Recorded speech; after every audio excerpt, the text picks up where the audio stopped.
Hello बच्चों, how are you. तो बच्चों मैं हूँ चंदा दुरेजा और आपके साथ स्टार्ट करने जा रहा हूँ स्ट्रैटेजिक फाइनेंशियल मैनेजमेंट, जो कि आपके न्यू कोर्स मतलब जो 2016 का कंटेंट है। ठीक है। तो बच्चों हमेशा हमेशा जब भी नया कोर्स आता है तो बच्चों के मन में बहुत सारे सवाल होते हैं। उन सभी के सभी सवालों का जवाब आपको इस वीडियो क्लास में मिलेगा about the strategic financial management, right. So सबसे पहला सवाल कि सर क्या हमारे इस जून 2016 के अंदर जो कंटेंट है, कोर्स में जो मटेरियल है, जो सब्जेक्ट्स हैं, चैप्टर्स हैं, क्या वो पुराने वाले मटेरियल से अलग हैं? यस और नो? यस। इसका जवाब आपको अभी मिलने वाला है, number one. Number two, sir paper में जो ट्रेंड है वो एग्जाम में कौन कौन से इंपॉर्टेंट चैप्टर होते हैं, कौन कौन से इंपॉर्टेंट चैप्टर नहीं होते हैं, डेफिनेटली हम आपको बताएंगे। सर आप जो पढ़ाएंगे आपकी क्लासेस के अंदर उसमें डिफरेंट चैप्टर्स में कितनी कितनी क्लासेस लगेंगे, कुछ idea definitely we will discuss. उसके अलावा कुछ ऐसा जिससे कि हमें मालूम चल जाए, जिससे कि हम फास्ट जल्दी पास हो जाएं। हाँ बिल्कुल। सो ये सब कुछ हम आपके साथ इस छोटी सी वीडियो क्लास के अंदर डिस्कस करेंगे, right. So can we start? Yes. तो जो सबसे पहले what is the difference between the old course and the new course, right. मेरे पास एक छोटी सी स्लाइड है। इस स्लाइड के अंदर मैंने आपके पास कंटेंट दिया है ओल्ड कोर्स का और न्यू कोर्स का, राइट। इस ओल्ड कोर्स में अगर मैं कहूँ CMA फाइनल AFM 2012 कोर्स, इस कोर्स के अंदर आपके पास जो नंबर्स ऑफ चैप्टर्स है वो नाम जो थे वो क्या क्या थे? फॉरेक्स यानी कि international finance, derivative, mutual fund, miscellaneous छोटे छोटे चैप्टर्स हैं, capital budgeting, lease versus finance, portfolio management and interest rate derivative. तो ये वो चैप्टर्स हैं जो कि कहाँ पर हैं? ओल्ड कोर्स में, राइट। तो अब आप ये डेफिनेटली जानना चाहेंगे कि न्यू कोर्स में भी क्या यही चैप्टर हैं या कुछ और हैं। तो बच्चों इस पर्पज़ के लिए इंस्टीट्यूट की साइट से मैंने जो है PDF डाउनलोड किया है आपके कोर्स का, राइट। मैंने यहाँ पर PDF डाउनलोड किया है प्रोफेशनल कोर्स का। In fact it is there, right, professional course syllabus 2016, जिसमें कि इंस्टीट्यूट ने बताया है कि न्यू कोर्स में वो जो है कौन कौन से चैप्टर्स आपके पास इंक्लूड कर रहा है, राइट। इन सभी के सभी चैप्टर्स में इन सभी के सभी कोर्स में हमें किससे मतलब है? स्ट्रैटेजिक फाइनेंशियल मैनेजमेंट में, राइट। तो SFM को मैंने अलग कर लिया है। सो SFM paper 14 strategic financial management, पहले क्या नाम था? एडवांस फाइनेंशियल मैनेजमेंट, अब नाम हो गया है स्ट्रैटेजिक फाइनेंशियल मैनेजमेंट। सो इन्होंने बताया है डैट सिलेबस स्ट्रक्चर में ABCD 4 पार्ट में हिस्सों में बांट दिया है। A पार्ट है, इन्होंने बोला है इन्वेस्टमेंट डिसीजन, जिसमें कि परसेंटेज कितनी है?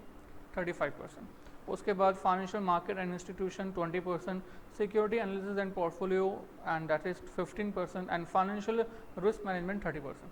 तो जो 35%, 20%, 15%, 30%, क्या इसका मतलब ये हुआ कि एग्जाम में जो मार्किंग होगी, क्या वो मार्किंग वो ये वाली होगी? हाँ जी। क्या इसका ये मतलब हुआ कि एग्जाम में जो मार्किंग होगी वो मार्किंग ये वाली होगी? क्या कहते हो? यस और नो? सर ऐसा इन्होंने यहाँ लिखा तो है, बट सर ऐसा इन्होंने ओल्ड कोर्स में भी लिखा था, बट एक्चुअल में कुछ ऐसा नहीं हुआ, राइट। हमने क्या कहा कि पहले इन्होंने ऐसा लिखा तो था बट एक्चुअल में ऐसा नहीं हुआ। तो अगर पहले नहीं हुआ तो क्या अब हो जाएगा? पहले ऐसा नहीं हुआ तो क्या अब हो जाएगा? चांसेस कम है, राइट। ये बस एक दिल को तसल्ली देने के लिए है कि भाई ये जो है इतने मार्क्स का, वो इतने मार्क्स का, वो इतने मार्क्स का। इंस्टीट्यूट कभी भी कहीं से भी कुछ भी पूछ सकता है, दैट इज समथिंग डिफरेंट। पर हाँ, इंस्टीट्यूट ने बताया तो यही हुआ है।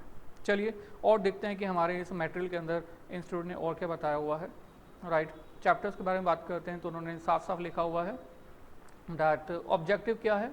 To provide expert knowledge, to provide, देख रहे हैं ऊपर टॉप पर, to provide expert knowledge on the setting financial objective and goals, managing financial resources, financial risk management through understanding of the investment portfolios and the financial instruments.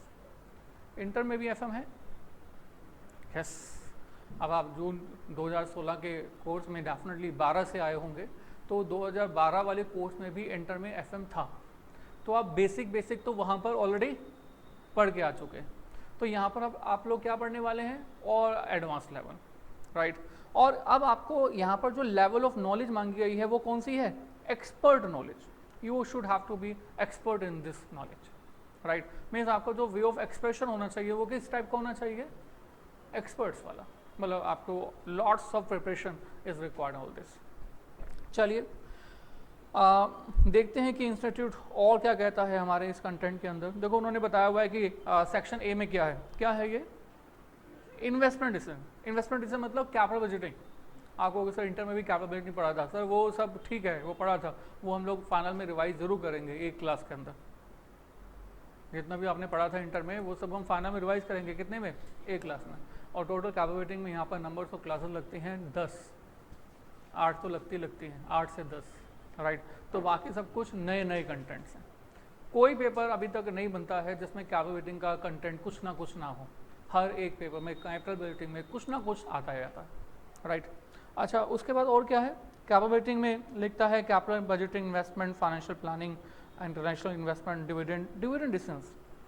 अगर आपको शायद पता हो तो मैंने अभी आपको दिखाया भी था इंडेक्स। सो इस इंडेक्स के अंदर जो कि हमारे कोर्स का है, तो यहाँ पर कहीं पर भी आपको डिविडेंड डिसीजन नहीं मिल रहा, नो, यहाँ पर कहीं डिविडेंड डिसीजन नहीं था।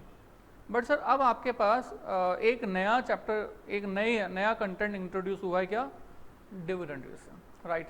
ये डिविडेंड डिसीजन इंटर में शायद आप लोगों ने पढ़ा होगा, राइट। यहाँ पर थोड़ा सा एडवांस लेवल पर आपके फाइनल में भी इंट्रोड्यूस किया गया है। अच्छा, एक और चीज़ देखिएगा, merger acquisition, right. Merger acquisition भी एएफएम में नहीं था पहले, या है या नहीं? देखिए बताइए, हाँ जी, है या नहीं? नहीं है। बट सर अब न्यू कोर्स के अंदर merger acquisition is also there, mergers and acquisition, right.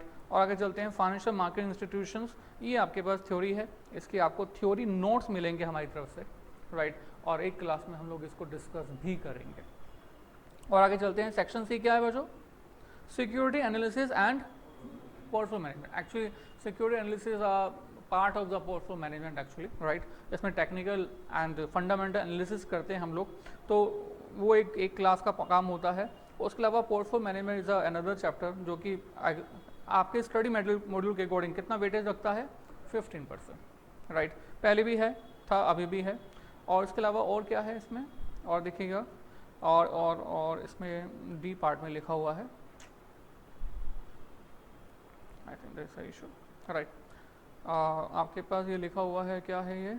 Financial planning, capital, बच्चों लीज, फाइनेंसिंग, डेब्ट, factoring, bill, factoring, forfaiting, bill discounting, decision, merger acquisition and section B, right. तो ये सारा का सारा security analysis, capital market, option, swap, इस तरह का उन्होंने फॉरेक्स, मतलब इंटरनेशनल फाइनेंस, सब दिया हुआ है। बच्चों मैं ऐसा कह सकता हूँ कि अगर आपके कोर्स को, अगर मैं आपको सिंपल लैंग्वेज में समझाने की कोशिश करूँ, राइट, तो सिंपल लैंग्वेज में ऐसे समझाऊंगा कि नया जो कोर्स है, इस नए कोर्स में जो पहले था फॉरेक्स, न्यू कोर्स में सेम एज इट इज़ है, derivative same as it is है, mutual funds same as it is है, मिसलेनियस यस यहाँ पर भी है, और मिसलेनियस में हम लोग फैक्टरिंग, फॉरफिटिंग की बात करते हैं, यहाँ पर भी है। और इसके अलावा हम लोग कुछ चैप्टर्स को मिक्स कर देते हैं, like capital with forex, like forex with derivative, right. तो वहाँ पर भी था, यहाँ पर भी है। Lease versus finance same as it is, पहले जैसा है। पोर्टफोलियो मैनेजमेंट सेम, पहले जैसा है। इंटरेस्ट रेट डेरिवेटिव का पार्शन होता है, हमने अलग किया हुआ है, सेम एज इट इज़ है। तो ये सब तो है ही। इसके अलावा भी कुछ चैप्टर्स हैं 9, 10, 11। इसके अलावा कौन कौन से चैप्टर्स हैं? यस, अभी हमने डिस्कस किए थे, कौन कौन से? Dividend decisions. और क्या पढ़ा था? Merger and acquisition, right. एक फैक्टरिंग एंड फॉरफिटिंग, ये भी एक रिसोर्स मैनेजमेंट का पार्ट होता है, तो ये भी हमारा फाइनल में इंक्लूड है, राइट। इसके अलावा बच्चों पहले भी फाइनल में था थ्योरी, और अभी भी क्या है भाई? थ्योरी तो है ही, थ्योरी को तो पहले भी लिया हुआ था और अभी भी इंक्लूड किया हुआ है। So this is the basically your course, I think clear, अच्छा, इसके बाद बच्चा का मन में होता है कि सर ये बताइए कि इन सभी के सभी में क्लासेस कितनी कितनी लगेंगी, राइट। जैसे कि हमें एक प्री प्लान हो सके, हम लोग एक प्लानिंग कर सकें। तो बच्चों मैं मान के चलता हूँ कि फॉरेक्स चैप्टर में आपकी रेगुलर बेसिस पर 8 से 10 क्लासेस लग जाती हैं, राइट। कितनी बताई मैंने आपको? 8 से 10, राइट। आप कहोगे सर 8 से 10? यस सर, 8 से 10। अब सर 8 से 10 क्लासेस में मैं आपको इंक्लूड करके चल रहा हूँ कि आपका जो स्टडी मटेरियल है उसको हम लोग 100% कंप्लीट करेंगे। कितना कंप्लीट करेंगे? 100%, राइट। जैसे कि आपको मालूम है कि फाइनल के अंदर या इनफैक्ट सीएमए के अंदर पेपर कहाँ से पूछता है? स्टडी मटेरियल से ज़्यादा क्वेश्चन स्टडी मटेरियल पूछता है, राइट। और न्यू कोर्स में तो खास तौर पे पूछता है, राइट। पर कहने की बात बहुत सिंपल सी है कि यार स्टडी मटेरियल कर ले हो गया पास, पर स्टडी मटेरियल करना कोई आसान नहीं है, राइट। तो हम लोग आपको including all the question from the study material को इंक्लूड करते हुए कितनी क्लासेस मान के चल रहे हैं? 8 से 10 क्लासेस, राइट। डेरिवेटिव सेम 8 से 10 क्लास। डेरिवेटिव चैप्टर में हम आपको जब पढ़ाएंगे तो उसमें आपको प्रैक्टिकली फाइनेंशियल मार्केट यानी कि स्टॉक मार्केट कैसे वर्क करती है, कैसे शेयर खरीदे जाते हैं, बेचे जाते हैं, फ्यूचर कॉन्ट्रैक्ट्स क्या होते हैं, उसके अलावा कॉल पुट ये सब कैसे वर्क करता है, आर्बिट्रेज गेन कैसे अर्न करते हैं, राइट। ये सब कुछ इसके अंदर प्रैक्टिकली है। आपने शेयर सुना हुआ है, मार्केट से कोई भी कंपनी, कोई पर्सन कोई भी कंपनी का शेयर बाय कर सकता है। कैसे बाय कर सकता है? Through demat account, right. तो डीमेट अकाउंट्स के अकॉर्डिंग मतलब साथ में जब वर्किंग होती है, कब बाय करना चाहिए, कब सेल करना चाहिए, so all are included under the chapter derivatives, ठीक है। मैं थोड़ा थोड़ा आपको हर चैप्टर का थोड़ा थोड़ा ब्रीफ दे देता हूँ सो डैट आपको थोड़ा आइडिया होगा कि हर चैप्टर के अंदर क्या है। सबसे पहले था फॉरेक्स। तो फॉरेक्स में क्या होता है, लाइक अब आप आजकल देख रहे हो कि आईफोन जो है आईफोन 7 लॉन्च हो गया, राइट। आईफोन 7 लॉन्च कहाँ पर हुआ है? अभी यूएस में। अभी तक जब तक ये वीडियो क्लास चल रही है, रिकॉर्ड हो रही है, तो कहाँ पर लॉन्च हुआ है? यूएस में। कुछ समय के बाद कहाँ लॉन्च हो जाएगा? इंडिया में। इसके अलावा चाइना में, मतलब लॉन्च होगा डिफरेंट कंट्रीज में। अच्छा, प्रोडक्शन कहाँ की है? Japan, China. China is a big manufacturer of mobile phones, in fact iPhone के भी वहाँ पर। अच्छा, अभी आप देख रहे थे थोड़े दिन पहले आईफोन के सीईओ इंडिया में विजिट कर रहे थे। क्या कह रहे थे वो? कि हमें डाटा सेंटर जो है इंडिया में बनाना है, राइट, जो मैपिंग पे काम करेगा। उन्होंने बेंगलोर के अंदर एक बहुत बड़ी सी जगह भी ले ली है, पर कंपनी कहाँ की है? यूएसए की। और मैन्युफैक्चरिंग कहाँ पर है? चाइना में। अच्छा, आपको शायद मालूम होगा कि इंडिया जो है बहुत बड़ा कस्टमर केयर हब बन रहा है ना, क्योंकि यहाँ के जो पब्लिक है वो डिफरेंट लैंग्वेज को जिस वे में बोलती है that is equal at par of the different countries, right. तो मतलब हमारी जो टंग है ये गॉड गिफ्टेड है कि वो टंग जो है डिफरेंट लैंग्वेज में बोल सकती है और वो दूसरी लैंग्वेज के जैसा लगता है, राइट। सो डेटा सेंटर इंडिया में, मैन्युफैक्चरिंग चाइना में, हेड ऑफिस यूएसए में। तो सर यहाँ पर हम कोई भी कंपनी जो है, ऐसी कंपनी जो है वो एक कंट्री के लिए काम नहीं कर रही बल्कि एज अ होल वर्ल्ड काम कर रही है। पर सर होल वर्ल्ड काम करेगी तो हर एक कंट्री के अंदर जो करेंसीज हैं वो अलग अलग है, तो सर कैसे लेन देन होगा? और करेंसी में जब चेंजेस आ जाएंगे, अप एंड डाउन आएंगे, तो इसका हिसाब किताब कैसे किया जाएगा? So all are covered under the chapter forex, right. उसके बाद डेरिवेटिव। अब डेरिवेटिव में क्या होता है, लाइक मैंने आपको थोड़ा सा इंट्रोडक्शन दे भी दिया है कि डीमेट अकाउंट के थ्रू शेयर्स बाय करते हैं, राइट, सेल भी करते हैं। इसके अलावा अगर आपने एक अच्छा सा पोर्टफोलियो बनाया हुआ है, लाइक आपने 10 लाख रुपए शेयर्स मार्केट में लगाए हुए हैं, तो आपको क्या डर होगा? कहीं पैसे कम ना हो जाए, डूब ना जाए, राइट। तो आप अपने पोर्टफोलियो को प्रोटेक्ट भी कर सकते हैं, हेज कर सकते हैं, कंट्रोल कर सकते हैं। कैसे कर सकते हैं? फिर द ऑप्शंस यानी कि कॉल पुट वगैरह।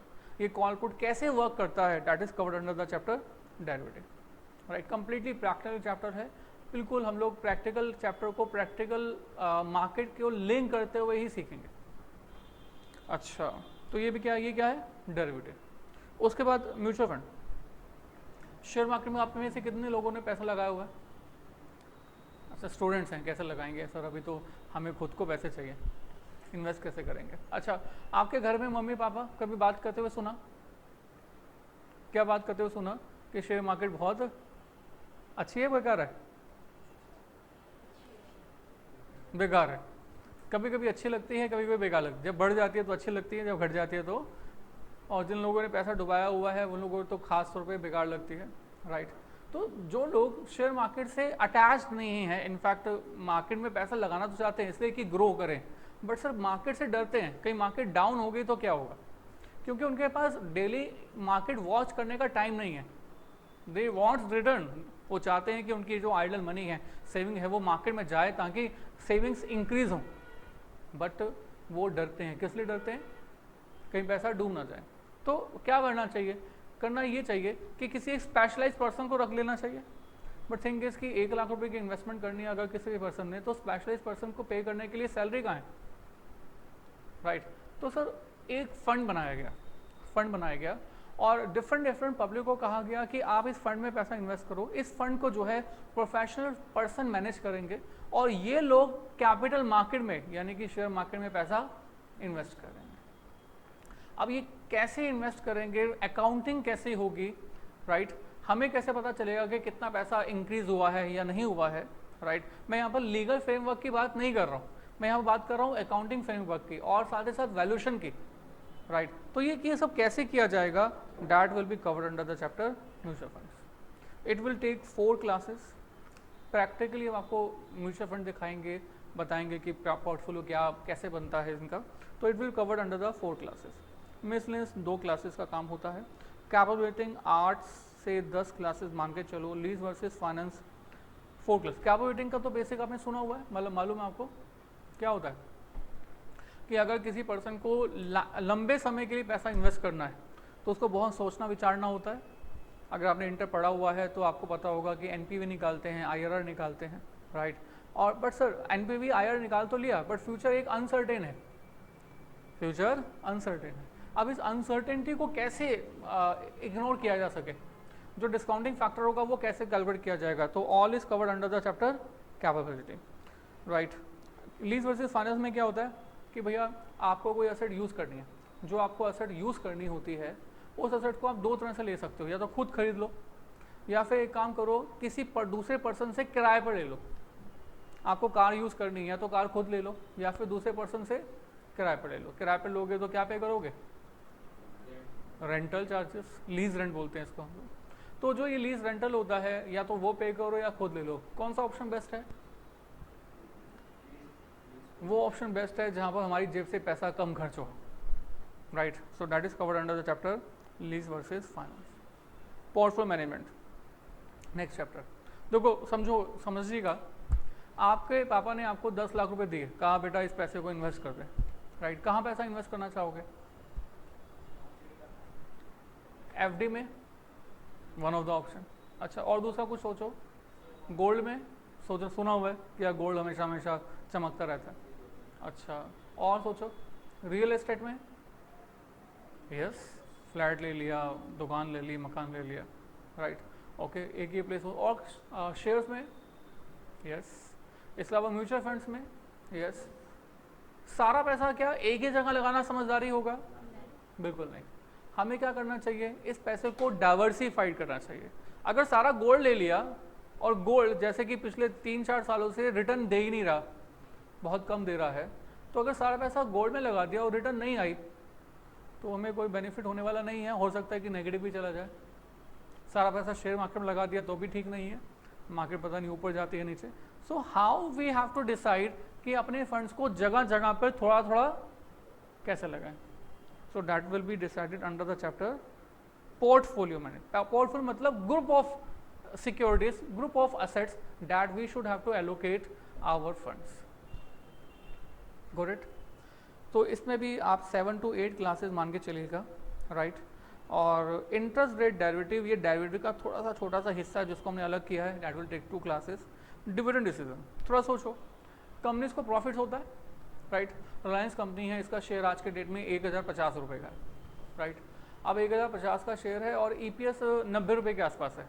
ईपीएस समझते हो? ईपीएस, बिल्कुल, ईपीएस, अर्निंग पर शेयर। तो एक शेयर की जो अर्निंग है वो कितने की है? 90 रुपये की। अगर एक शेयर की अर्निंग 90 रुपये की है तो मुकेश अंबानी जी रिलायंस कंपनी में 90 रुपये जो है हर शेयर होल्डर को दे देते होंगे, ये लो भैया 90 रुपये। नहीं, कैन यू एक्सपेक्ट कि कितना 1050 का अगर आपने शेयर खरीदा तो कितना डिविडेंड मिल जाएगा आपको? डिविडेंड लास्ट ईयर कंपनी ने डिविडेंड दिया है 10 रुपये 50 पैसे का।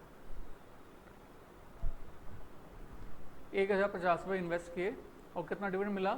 10 रुपये 50 पैसे। राइट, गुड और बैड?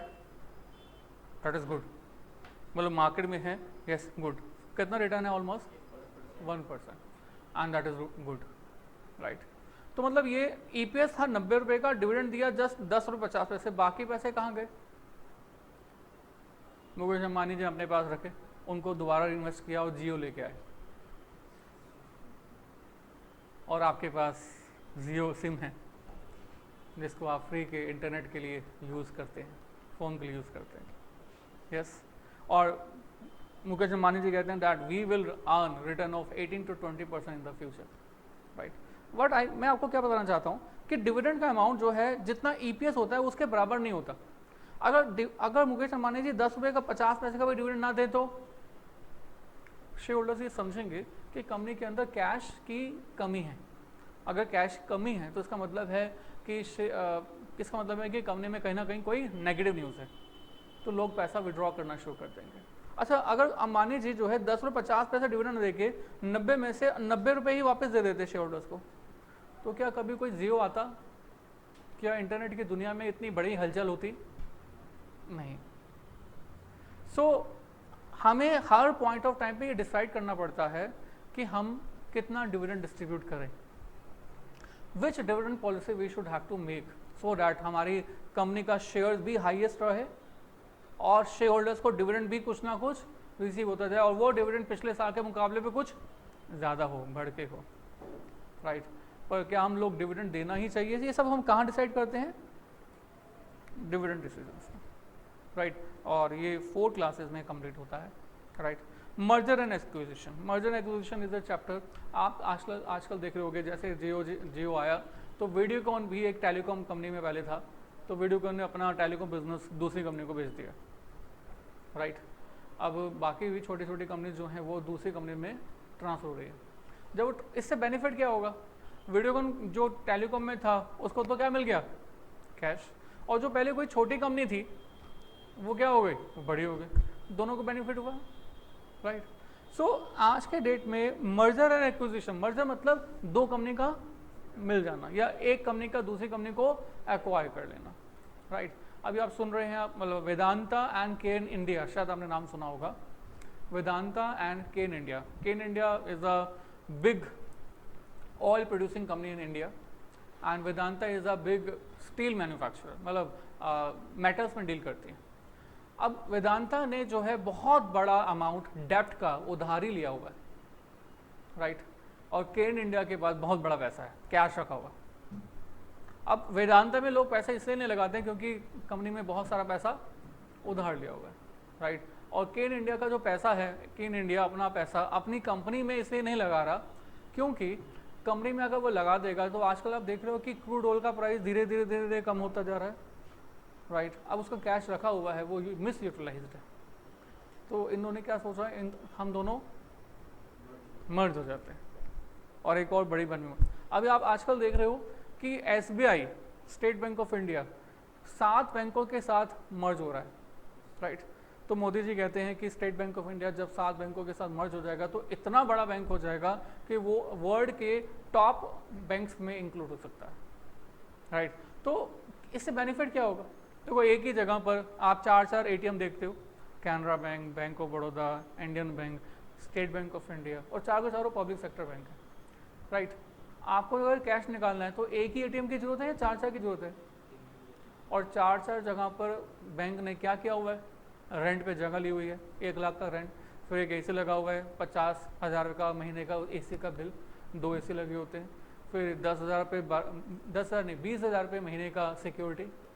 राइट, फिर उसके मेंटेनेंस, उसके बाद हर रोज़ बंदा आएगा, कैश डालेगा, निकालेगा, अकाउंटिंग प्रोसेसर, तो ऑलमोस्ट 5 लाख रुपए एक एटीएम पे खर्च होते हैं। अब जो काम 4 एटीएम का 5 लाख में चल सकता है उसमें कितने खर्च हो रहे हैं? 20 लाख। एक ब्रांच यहाँ पर है लोकेशन एक्स में, उसके जस्ट साथ में ही दूसरी ब्रांच भी है, जो कि पब्लिक सेक्टर बैंक की ही किसी दूसरे बैंक की। अब तो अगर एक ही बैंक होता तो मर्ज हो जाता, या तो स्पेस बड़ा हो जाता, या फिर इस वाली ब्रांच को किसी दूसरी लोकेशन पर शिफ्ट कर देते, तो क्या हो जाता, फैलाव बढ़ जाएगा। तो स्टेट बैंक ऑफ इंडिया ने, मतलब मोदी गवर्नमेंट ने क्या कहा कि क्या करो, पब्लिक सेक्टर बैंक को मर्ज करो। तो ये मर्जर से क्या बेनिफिट हो सकते हैं? मर्जर्स जो हैं, एक्विजिशन जो हैं, हमारी पूरी इकोनॉमी को, या ऐसे कहेंगे कंपनी में कितनी वैल्यू क्रिएट करते हैं, तो इस बात का मर्जर से पहले पता लगाना मर्जर एंड एक्विजिशन का काम। That will again take 4 to 5 classes. Forfaiting and it will take hardly 2 classes. Theory मान के चलता हूँ कि थ्योरी में 3 क्लासेस लगती हैं, राइट। मैं आपको एक नोट्स दूंगा थ्योरी के, और नोट्स के लिए मैं 2 से 3 क्लासेस तो मैं खुद पढ़ाऊँगा, जिसमें कि मैं मान के चलता हूँ 50 to 60% तो I will cover, right. But sir remaining 40% आपको नोट से अपने आप से पढ़ना होगा, क्योंकि अल्टीमेटली थ्योरी पढ़ने का तरीका आपको आना चाहिए। और तरीका ये 2 से 3 क्लासेस से ज़्यादा बच्चे कहते हैं नहीं सर हम इसके बाद कर लेंगे, राइट। सो बच्चों this is our regular classes. ये जो क्लासेस हैं ये कौन सी क्लासेस हैं? हाँ जी, रेगुलर क्लासेस। एक हम लोग फास्ट ट्रैक क्लासेस के बारे में भी बात कर रहे हैं, फास्ट ट्रैक क्लासेस। और फास्ट ट्रैक क्लासेस के अंदर आप ये मान के चलो कि हर चैप्टर में जो नंबर्स ऑफ क्लासेस होंगे वो इसकी ऑलमोस्ट आधी होंगी, right. It will take 2 classes से काम नहीं चलेगा।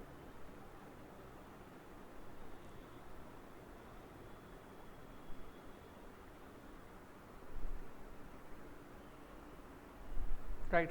फास्ट ट्रैक में क्या होगा कि हम लोग आपको पढ़ाएंगे कॉन्सेप्ट, वो क्वेश्चन करवाएंगे जो स्टडी मटेरियल का है या फिर स्कैनर में आया होगा। और रेगुलर में क्या होगा, कॉन्सेप्ट बताएंगे, सारे क्वेश्चंस करवाएंगे जो कि चैप्टर से मैक्सिमम टू मैक्सिमम रिलेट कर सकते हैं, प्रैक्टिस करवाएंगे। और फास्ट ट्रैक में क्या होगा, concept, study material and scanner, right. दोनों के दोनों क्लासेस हमारे पास face to face and video online दोनों जगह पर अवेलेबल होंगे, राइट। सो आई थिंक मैंने आपको बता दिया है कि आपके कोर्स में कौन कौन से चैप्टर्स हैं। लिखना चाहेंगे? यस। जो भी हम लोग कर रहे हैं वो सब कुछ आपके रजिस्टर पे होना चाहिए, ताकि आपको याद रहे कि सर ने ये कहा था, राइट। अगर ये नहीं याद रहता है तो फिर कुछ पढ़ने का कोई बेनिफिट नहीं है ना। मैंने कहा सर फॉरेक्स में 8 से 10 क्लासेस, मैं 12 क्लासेस ले रहा हूँ, तो आपको पता होना चाहिए कि हम किस ट्रैक पे जा रहे हैं। बच्चे क्या होता था स्टार्टिंग में, हम लोग आपको नहीं बताते थे कि चैप्टर में कितनी क्लासेस लगेंगी, तो फॉरेक्स में 4 क्लासेस हो गई, तो बच्चे ने 5वें क्लास में पूछना शुरू कर दिया सर कितने दिन में ख़त्म होगा। अब क्या है, अब बता दिया भाई 8 से 10 लगेंगे, मतलब आपके माइंड में प्री प्लान्ड है कि चैप्टर बड़ा है, बड़े चैप्टर को करने के लिए टाइम लगेगा, तो डोंट थिंक कि भैया टाइम नहीं लगेगा। सो लिखवाने का रीज़न ये है जिससे कि हम लोग पहले से प्री प्लान रहे कि हमारी डिफरेंट चैप्टर्स में कितना कितना टाइम लगा। अच्छा, इम्पोर्टेंस वाइज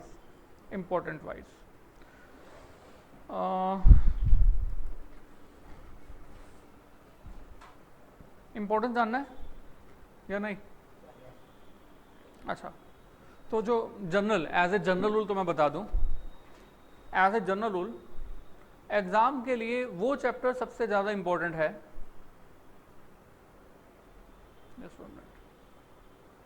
एग्ज़ाम के लिए वो चैप्टर सबसे ज़्यादा इम्पोर्टेंट है। तीसरी बार, एग्ज़ाम के लिए वो चैप्टर सबसे ज़्यादा इम्पोर्टेंट है जो चैप्टर आप छोड़ के जाएंगे।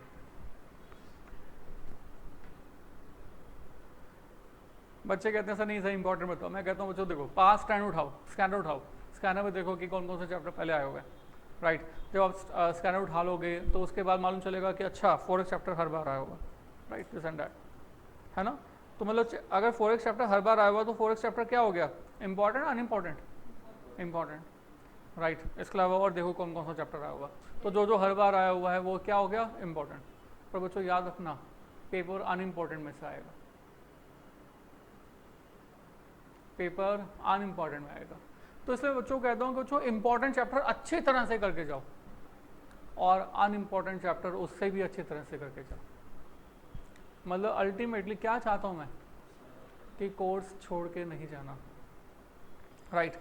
बट हाँ फिर भी फॉर द सेक ऑफ एक क्लैरिटी आई कैन से भैया फॉरेक्स चैप्टर आप मान के चलो पेपर में 10 नंबर से 25 नंबर तक का पूछ सकता है।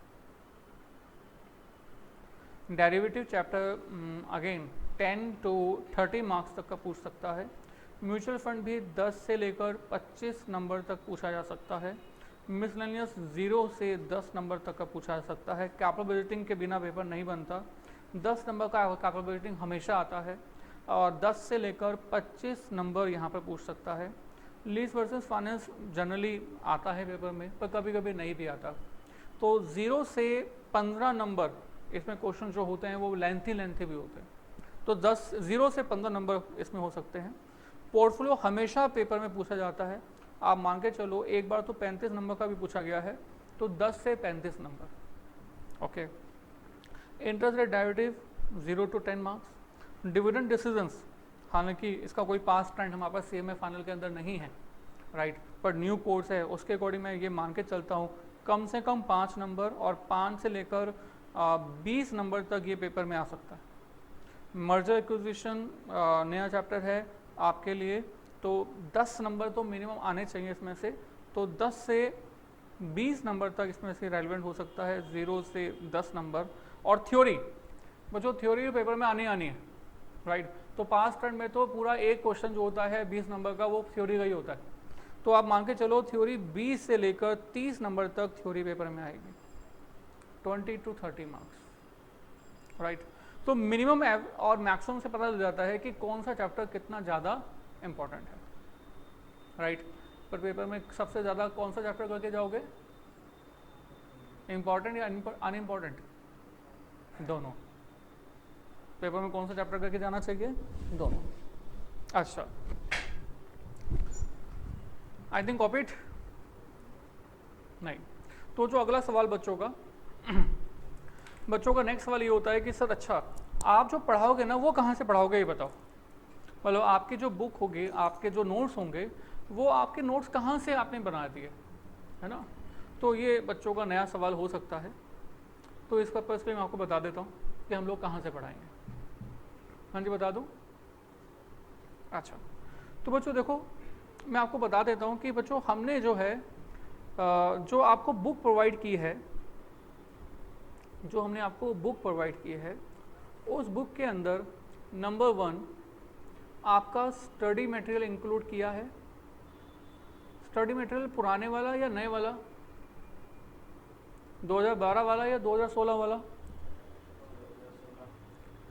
बच्चों 2016 वाला स्टडी मॉड्यूल जो है अभी आया नहीं है। जिस डेट पे हमारी ये क्लास रिकॉर्ड हो रही है, जिस डेट पर हमारी क्लास रिकॉर्ड हो रही है, अभी न्यू मॉड्यूल नहीं आया है। अभी जो आया है वो सिर्फ ये पुराने वाला मॉड्यूल है हमारे पास। तो जब तक नया मॉड्यूल नहीं आ जाता तब तक हमने आपके इस कोर्स के अंदर एडवांस फाइनेंशियल मैनेजमेंट के चैप्टर जो कॉमन है दोनों जगह पर, वो वाले क्वेश्चंस इंक्लूड किए हुए हैं to the extent of 100%। Repeat again, to the extent of 100%, to the extent of 100%। ठीक है। जैसे ही आपका जो नया मॉड्यूल आ जाएगा, तो हम इस मॉड्यूल के क्वेश्चंस को हटाकर वो क्वेश्चंस ऐड कर देंगे। और मुझे विश्वास है इंस्टीट्यूट जो कॉमन चैप्टर्स हैं उनमें कोई खास क्वेश्चंस में चेंज करने वाला नहीं है। हाँ, जो अनकॉमन चैप्टर्स हैं उन चैप्टर्स के अंदर वो डेफिनेटली नए नए कंटेंट डालेगा, राइट। तो जो हमारे नोट्स हैं उसमें सबसे पहले क्या इंक्लूड किया है बच्चों? Module, right. और कौन सा मॉड्यूल? इंस्टीट्यूट का। अभी जो है एट प्रेजेंट जो अवेलेबल है वो कौन सा है? 2012, राइट। अच्छा, दूसरा हमने इंक्लूड किया है बच्चों पास्ट एग्जाम के क्वेश्चंस।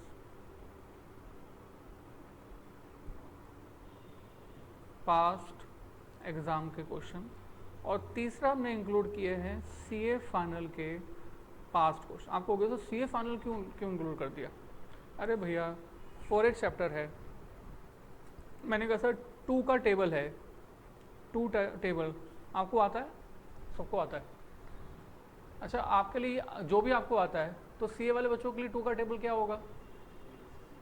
अच्छा, अगर मान लो कोई दिल्ली यूनिवर्सिटी का है तो उसका 2 का टेबल क्या होगा, अलग हो जाएगा। अच्छा, कोई इंडिया में नहीं है, यूएस में है, तो उसका 2 का टेबल क्या होगा। तो अगर कोई चैप्टर 4x है तो भाई 4x चैप्टर तो हर एक के लिए सेम ही होगा या कुछ और होगा। तो आपके एग्जाम में आपके क्वेश्चन के अलावा दूसरे एग्जाम के क्वेश्चन भी तो आ सकते हैं, राइट। तो उसको पढ़ना भी बहुत बहुत बहुत बहुत ज़रूरी है, राइट। नो डाउट हमें अपने क्वेश्चन पर ध्यान देना है, पर नो डाउट दूसरे प्रोफेशनल एग्जाम में जो क्वेश्चंस आ रहे हैं जो उनके स्टडी मटेरियल में इंक्लूड हैं उनको छोड़कर हम आगे नहीं बढ़ सकते, राइट।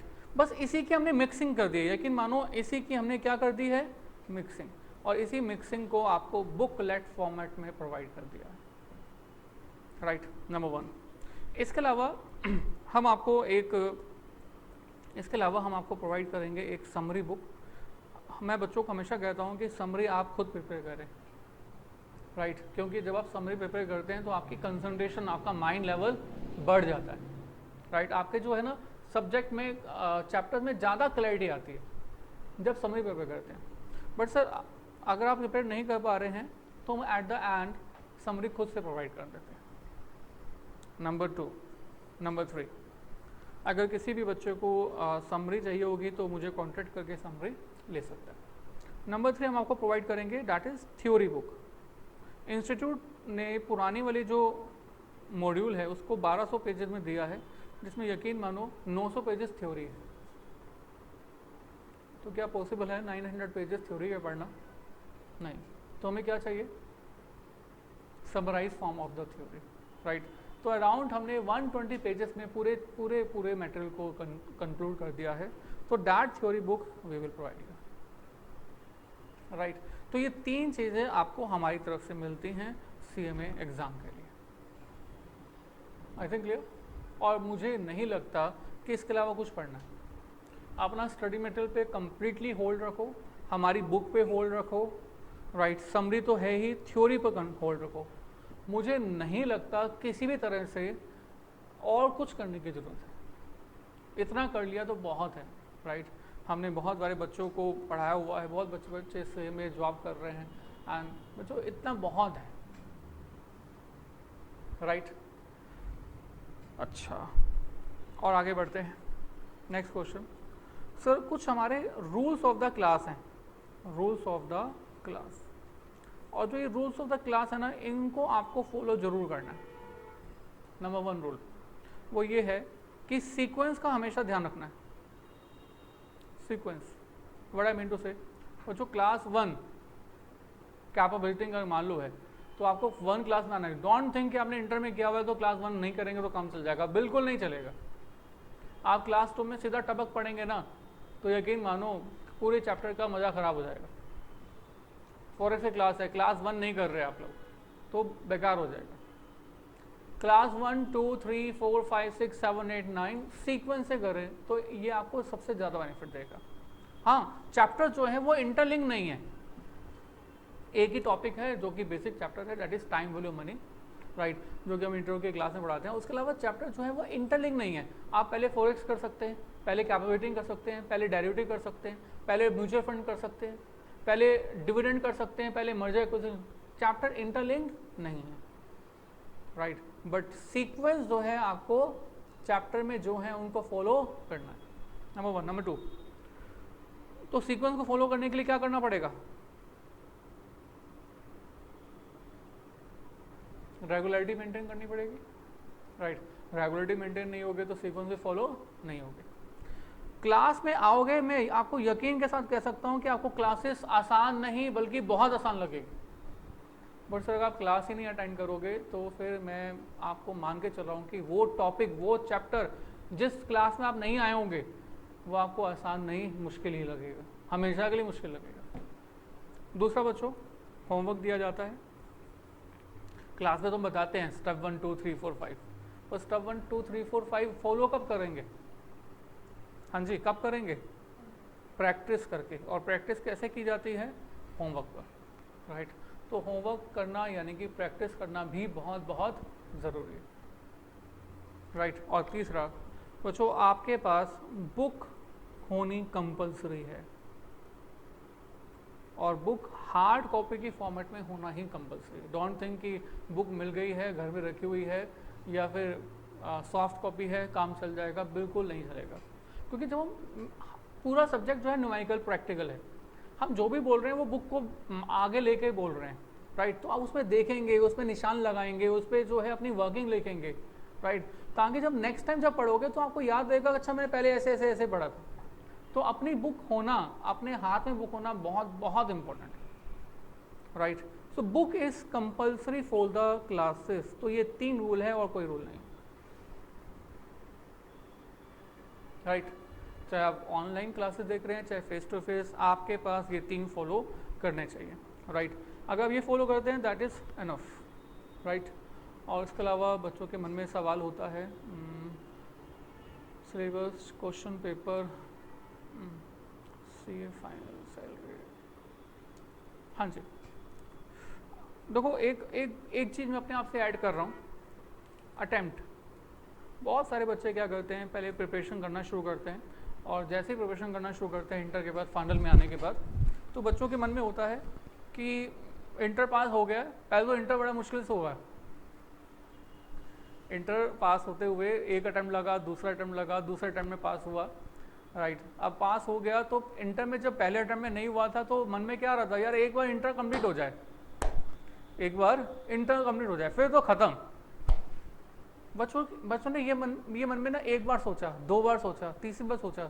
और जब आप एक ही चीज़ के बारे में बार बार सोचते हैं ना, तो आपको उस चीज़ से हमेशा हमेशा प्यार हो जाता है। अब जैसे इंटर क्लियर हुआ, राइट, तो कुछ दिन तो पैरों के नीचे ज़मीन नहीं होती, ऐसा लगता है कि हम उड़ रहे हैं आसमान में, राइट। और जब एक्चुअल में हम लोग आते हैं तो मतलब बच्चा ये कहता है कि मुझे जो है ना, अब मुझे क्या करना है, बहुत गुप देना है। क्या करना है, बहुत गुप देना है। अच्छा, उसके साथ साथ मुझे जॉब भी करनी है, बहुत गुप भी देना है और जॉब भी करनी है, राइट। आपको सर आपको कैसे पता चला ये सब? सर हर अटेम्प्ट के बाद बच्चे ऐसे आते हैं, राइट। और फिर 1-2 जगह पर हम लोग जाते भी हैं पता करने कोचिंग में, और कोचिंग में जब भी पता करने जाते हैं तो वो कहते हैं कि ठीक है आ जाओ, हम आपको जो है बहुत गुप की प्रिपरेशन करवाएंगे। बहुत गुप मतलब कितने सब्जेक्ट्स? 8 सब्जेक्ट। और वो मुझे नहीं मालूम कि वो क्या करते हैं, कैसे करवाते हैं, मैं आपको फ्रीली बता रहा हूँ। 8 क्लासेस के आपको शेड्यूल दे देते हैं, राइट। अगर 8 क्लासेस का आपको शेड्यूल मिल गया है, थोड़ा सोचो एक बार, अगर आपको 8 क्लासेस का शेड्यूल मिल गया है तो वो कैसे होगा, समझो। मंडे वेडनेसडे फ्राइडे, कैसा शेड्यूल होगा? मंडे वेडनेसडे फ्राइडे,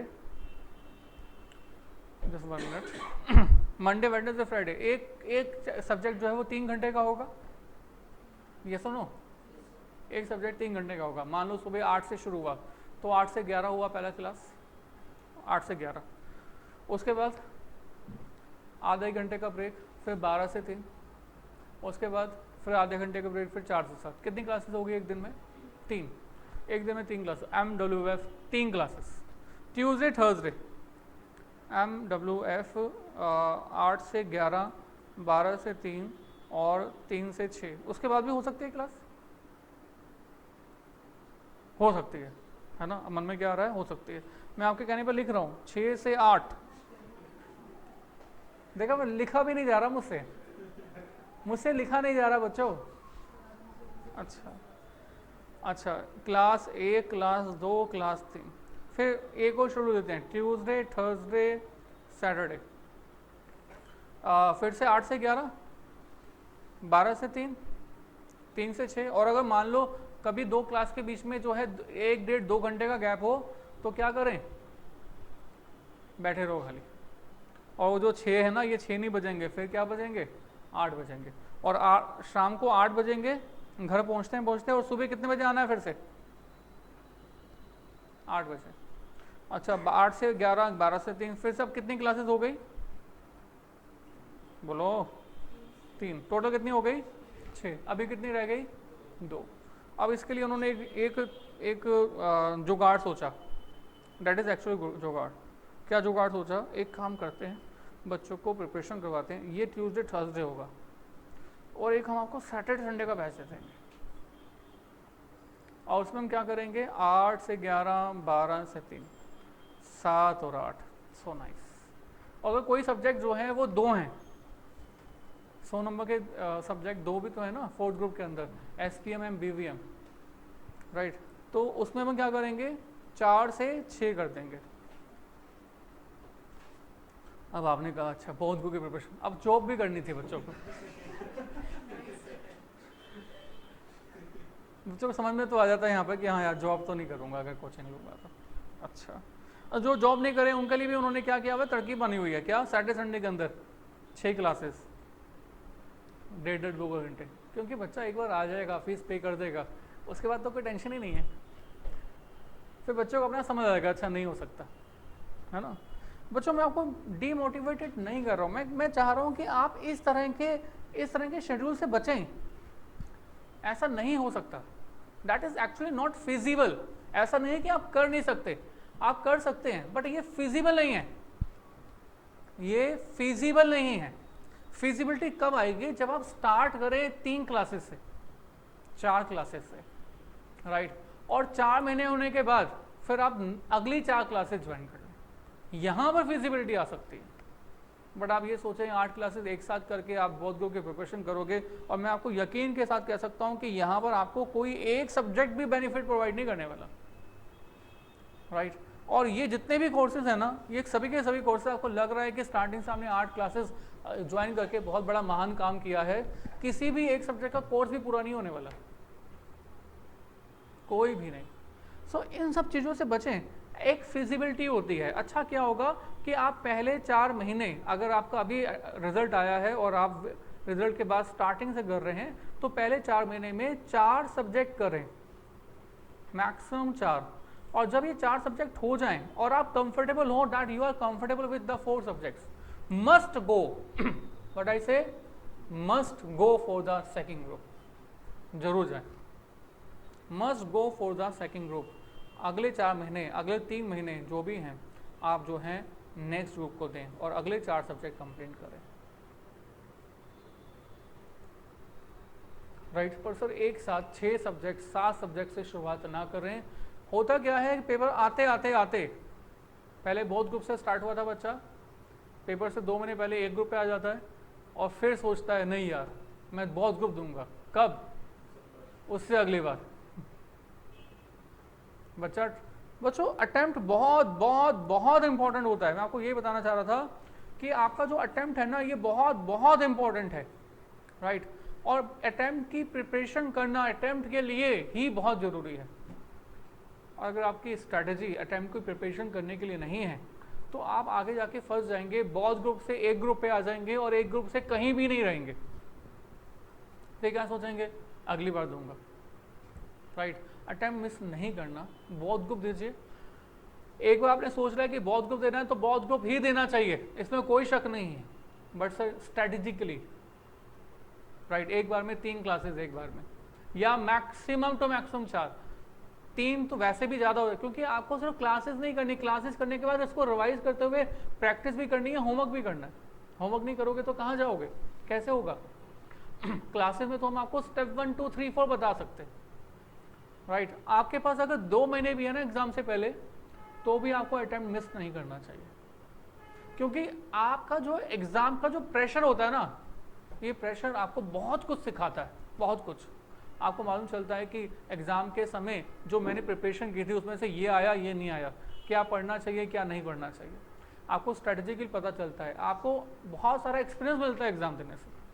और कुछ बच्चे क्या कहते हैं कि नहीं इस बार नहीं दूंगा अगली बार दूंगा, ऐसे छोड़ देते हैं। नो बच्चों, अटेम्प्ट बहुत बहुत इंपॉर्टेंट होता है। स्टार्टिंग में जितना भी आपके पास टाइम है, उस टाइम को टाइम के अकॉर्डिंग आप जो है उस अटेम्प्ट के लिए प्रिपरेशन करना शुरू करें, बहुत अच्छा होगा, इसमें कोई शक नहीं, राइट। अच्छा,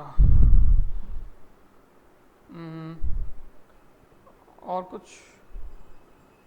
एनीथिंग एल्स जो आपके माइंड में आ रहा है और मैंने आपको नहीं बताई। अटेम्प्ट में मैं ये बोलता हूँ बच्चों, एक अटेम्प्ट की कोई कीमत होती है छोड़ने की, यस और नो।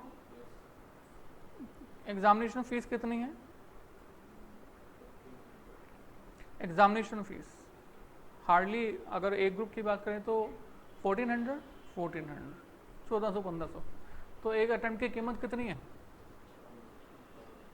1500 है 1400 या कुछ और? बच्चों मैं आपको समझाता हूँ कि एक अटेम्प्ट मिस करना आपको कितना भारी पड़ सकता है। अगर आपने एक अटेम्प्ट छोड़ा, मिस किया, और बहुत बार ऐसा होता है कि बच्चे अटेम्प्ट छोड़ रहे होते हैं और जब वो देने चले जाते हैं तो पास हो जाते हैं। 2 महीने भी प्रिपरेशन करके बच्चे के लक्ष्य के बच्चा पास हो जाता है, राइट। और 6 महीने अगर आपने अटेम्प्ट छोड़ दिया, अटेम्प्ट मिस किया, तो 6 महीने बर्बाद। और 6 महीने का मतलब समझो बच्चों, 1 मंथ में मैं मान के चलता हूँ कि 1 मंथ में बच्चा जो है 40 से 50 हज़ार रुपये तो मिनिमम कमाई लेता है। इसको 6 से मल्टीप्लाई कर दें तो, हाँ जी, 2,40,000 से कितना? तो फाइनेंशियल मैनेजमेंट पढ़ रहे हैं ना, फाइनेंस के बारे में सोचें। एक अटेम्प्ट अगर आप मिस करते हो तो बच्चों ऑलमोस्ट आपके 2,40,000 से लेकर 3 लाख रुपए आपके खराब हो जाते हैं। तो एक अटेम्प्ट छोड़ना मतलब 3 लाख रुपए का नुकसान करना, और उसके अलावा बहुत कुछ। ये तो रुपीस के फॉर्मेट में हो गया, उसके अलावा घर वालों के जो आपसे होप हैं वो 6 महीने के लिए ख़राब हो जाती है, और जो आपके अड़ोस पड़ोस वाले आपसे पूछ पूछ के आपको परेशान करते हैं। कितने को साल का कोर्स है जो आपको भी नहीं पता कि कितने सालों का कोर्स है, आपको भी नहीं पता कितने साल का कोर्स है, राइट। तो उसका आंसर देना और डिफिकल्ट हो जाता है, राइट। मतलब चीज़ों की जो मतलब उलझने हैं जब वो और बढ़ती जाती है। अटेम्प्ट देना ही दी बेस्ट। अटेम्प्ट बिल्कुल भी किसी तरह से मिस नहीं करना चाहिए, not to miss the attempt in any cost. 2 महीने हैं, 1 महीना है, you have to give the exam, because exam का जो प्रेशर है that is very very important, right. और जो भी आप पढ़ रहे हैं यकीन मानो वो पढ़ा हुआ कभी भी बर्बाद नहीं जाता, right. So very all the best for the new course. तो उसके बाद ऑल द वेरी बेस्ट, आज very best for new course. और मेरा ये मानना है न्यू कोर्स के फर्स्ट 2 अटेम्प्ट के अंदर एग्जामिनर जो है ज़्यादातर क्वेश्चन स्टडी मटेरियल से ही पूछता है, क्योंकि नया नया स्टडी मटेरियल होता है, वो चाहता है कि स्टडी मटेरियल इंस्टीट्यूट का वो बच्चे पढ़ें, right sir. So all the very best.